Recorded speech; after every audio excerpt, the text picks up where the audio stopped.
voulu militer, mais je ne savais pas comment.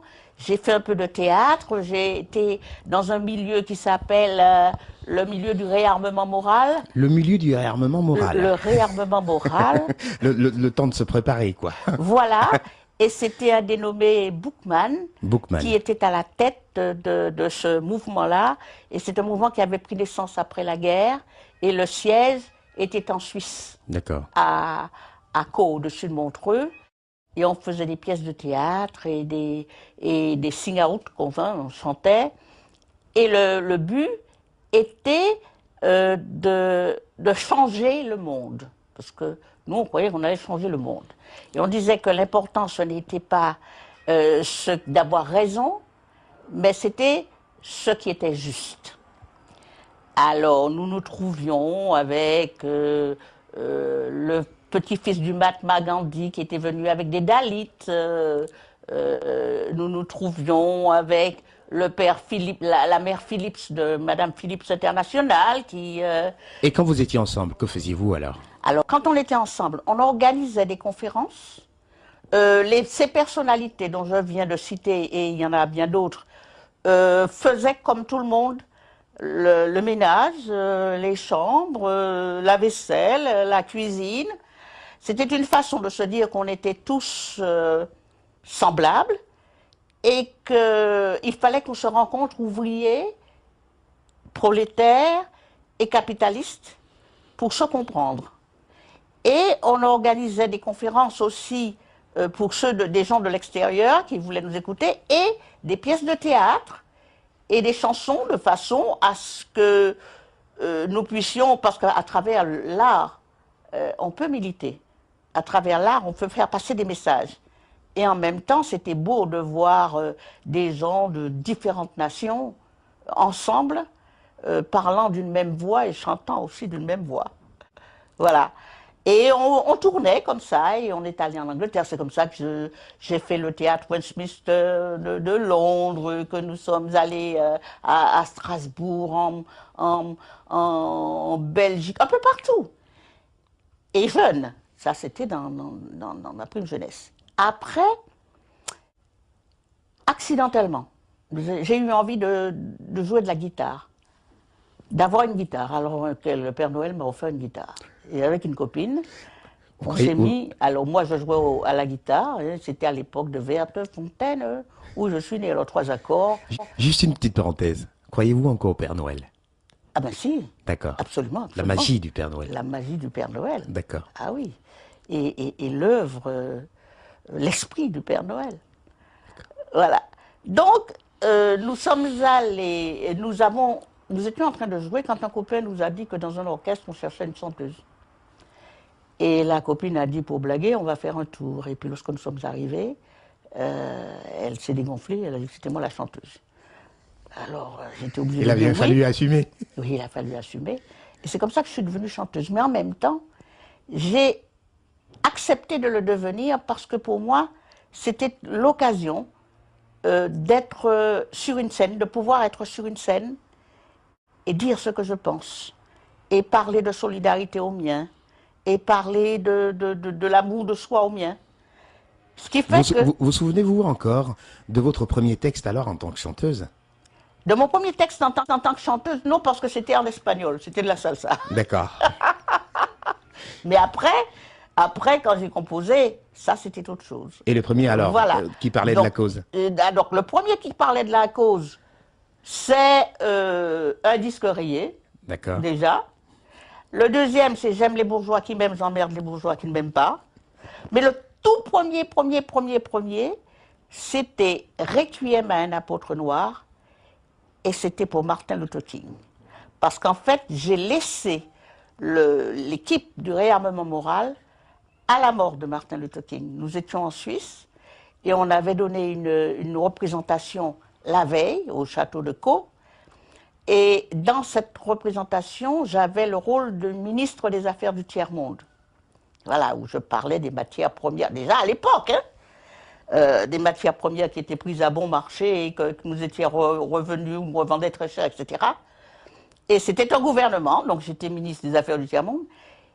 Et le lendemain, lorsque nous nous sommes réunis pour donner nos impressions, parce qu'on se réunissait chaque matin et on parlait de ce qu'on avait ressenti la veille, etc., il a été annoncé la mort de Martin Luther King. Et dès cet instant? Et dès cet instant, j'ai dit, on ne peut pas changer le monde. Donc je ne pourrai pas rester avec vous. Je repartirai, je vais continuer à me battre, mais là, ce n'est pas pour changer le monde. C'est pour me défendre et voir comment, avec les miens, nous pouvons nous défendre. Voilà. Donc, arrivé à Paris, j'ai composé Requiem à un apôtre noir. Pouvez-vous nous faire un petit extrait?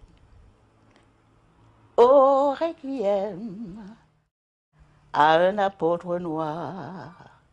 Oh, Requiem pour Martin Luther King. Le Christ est mort pour mes frères de Harlem. Martin est mort en nous criant « Je t'aime ». Oh Luther King, ton beau sourire était de main tendue, etc. Voilà, j'ai oublié une bonne partie parce qu'il y a très longtemps que je n'ai pas chanté cette chanson, dans la mesure où, après Luther King, il y en a eu beaucoup d'autres, jusqu'à Obama. Voilà. Et, donc, pour arriver à mon parcours, et entre-temps, eh bien, il y a eu la création de Tropic FM. Donc, je suis membre fondatrice de la radio Tropic FM. Alors là, le combat a vraiment commencé, et la lutte a vraiment commencé à partir de là. Parce qu'entre-temps, je suis allée vivre un peu aux États-Unis. Et j'ai vu comment nos frères vivaient là-bas. Et ils avaient leur propre radio, il y avait des animateurs, Donc je suis revenue en France avec l'idée d'avoir, dans les années 75, 76, avec l'idée que nous pourrions aussi avoir notre propre média si nous voulons vraiment être connus et reconnus. Donc je dis, il faut absolument que nous ayons une radio, une télé. Alors on me regardait comme un extraterrestre. Bon. Alors vers les années 80, Mitterrand est arrivé, donc on a commencé, on a milité pour avoir une radio. Donc finalement on a eu Tropic FM, et là j'ai commencé à faire des émissions de conscientisation. Alors la première émission c'était l'Union fait l'artiste, où je m'arrangeais pour faire connaître des artistes de talent qui n'étaient pas connus de notre communauté. Donc j'en ai reçu quelques-uns. Après, il fallait une autre dimension. Alors avec un ami qui s'appelle, un collègue qui s'appelle Guy Numa. Guy Numa. Guy Numa. Guy Numa. Nous avons donc créé une émission qui s'appelle Zombie Lévé. Zombie debout, réveillez-vous. Je fais partie de ces zombies-là. Hein. Ah. Oui, oui. J'ai bien compris. Voilà. Et là, dans cette émission-là, nous parlions des civilisations noires.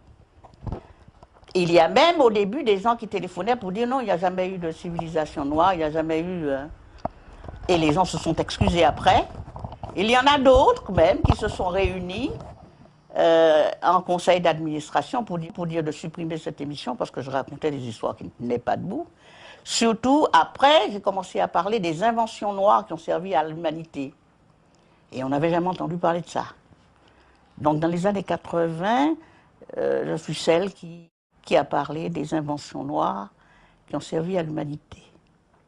Donc le feu tricolore de circulation, le procédé de plasma sanguin, la banque, les banques de sang, la réfrigération, le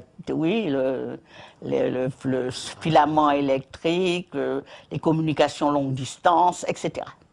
Tout ça, ce sont des créations noires. Noires, oui, il y en a beaucoup. Qui ont servi à l'humanité. Voilà.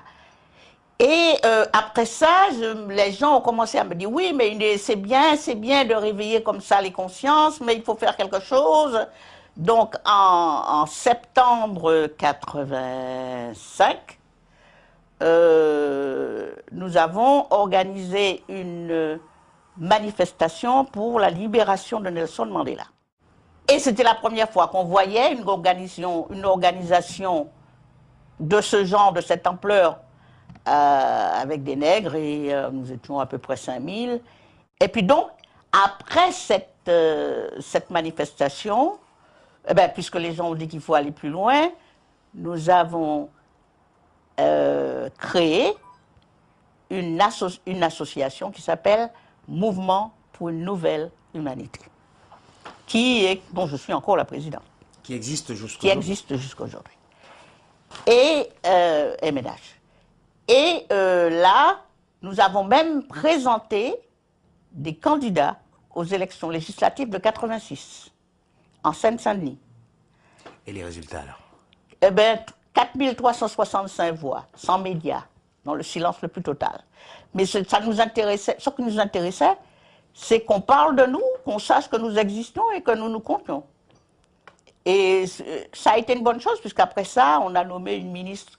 Bon, c'est pas ce qu'ils ont fait de meilleur, mais nous avons eu quand même une ministre de la communauté qui a été Mme Michaud-Chevry. Donc, notre slogan était « Nous devons être là où les décisions se prennent pour nous ». Et puis, je vois de plus en plus des nôtres qui sont élus. Donc, ça a fait des émules. Et nous avons eu aussi, hein, le MNH a eu des élus, quelques élus. Nous avons présenté au municipal et nous avons eu quelques élus. Et en 1994 est arrivé le COFAD, le collectif des filles et fils d'Africains déportés. Quand Hassani Fassassi est arrivé avec le COFAD dans les années 94 ici, enfin c'est à cette période-là qu'il m'a contacté. C'est une avocate camerounaise qui s'appelle Alice Nkom. Alice Nkom. Alice Nkom. Qui lui a parlé de moi, je ne sais pas où est-ce qu'Alice a entendu parler de moi, qui lui a parlé de moi et qui lui a dit que si qu'elle connaît une personne qui est carrément le lien entre la Caraïbe et l'Afrique, c'est Joby. Elle s'appelle Joby Balante, il faut absolument la contacter pour pouvoir travailler avec elle. Voilà. Elle dit, je ne vois qu'elle comme référence dans ce domaine-là, dans ce sens-là. Et Hassani Fassassi, que je ne connaissais pas, m'a appelé. D'abord Alice Nkom m'a appelé, et puis ensuite Hassani Fassassi. Et lorsqu'il a présenté effectivement l'idée, les statuts et vraiment le but de l'association, j'ai adhéré. Voilà. Et vous en êtes encore membre aujourd'hui? J'en suis membre et vice-président. Alors Joby, quand en 2001, Christiane Taubira a exposé le cadre de la loi sur la reconnaissance de l'esclavage en France, comment avez-vous vécu cet événement? Alors l'histoire de la loi Taubira, c'est une longue histoire que je raconterai plus tard parce que vraiment, c'est une histoire très belle et très longue. D'accord. Mais ce qui est extraordinaire, ce que je veux dire qui est extraordinaire, c'est cette loi a été le travail d'association et ça a été un travail collectif. C'était extraordinaire parce qu'à chaque fois que ça devait passer dans une assemblée, quelle qu'elle soit, que ce soit au Sénat ou à l'Assemblée nationale, nous étions tous mobilisés et on était là, on était à l'intérieur comme à l'extérieur. Vraiment, on était là comme une menace. Et non seulement ça, mais les mails et les fax fusaient de toutes parts pour réclamer que cette loi soit adoptée. Mais comme c'est très long, il faudrait qu'on fasse une émission spécialement pour ça. Très bien, c'est entendu. Alors Joby, vous êtes reconnue comme une militante visible sur le terrain. Pouvez-vous nous donner des exemples où il est important, par exemple, pour des personnes qui sont à la recherche de leur histoire d'être présents? Ben, il y a plusieurs endroits, hein. Il y a surtout... c'est vrai qu'il est important de manifester. Bien sûr. Mais il est important déjà de se trouver dans les dates historiques, dans les lieux, comme par exemple le Sac-Dimbe, nous sommes à la place de la Nation, où nous parlons un peu de l'histoire et nous apprenons certaines choses. Une date qui a été d'ailleurs très très contestée. Hein. Oui, elle a été contestée, mais moi je sais que nous avons plusieurs dates. D'accord. Et il nous faut des dates. D'accord. Et si on pouvait mettre 365 dates sur 365, pourquoi pas? Pourquoi pas? Donc, j'apprécie beaucoup le 10 mai parce que c'est une date pour tous. C'est-à-dire, c'est une date pour que les Français apprennent leur histoire. Nous avons le 22 mai à la Martinique, le 27 mai en Guadeloupe, etc. Déjà, donc, notre histoire, nous la connaissons.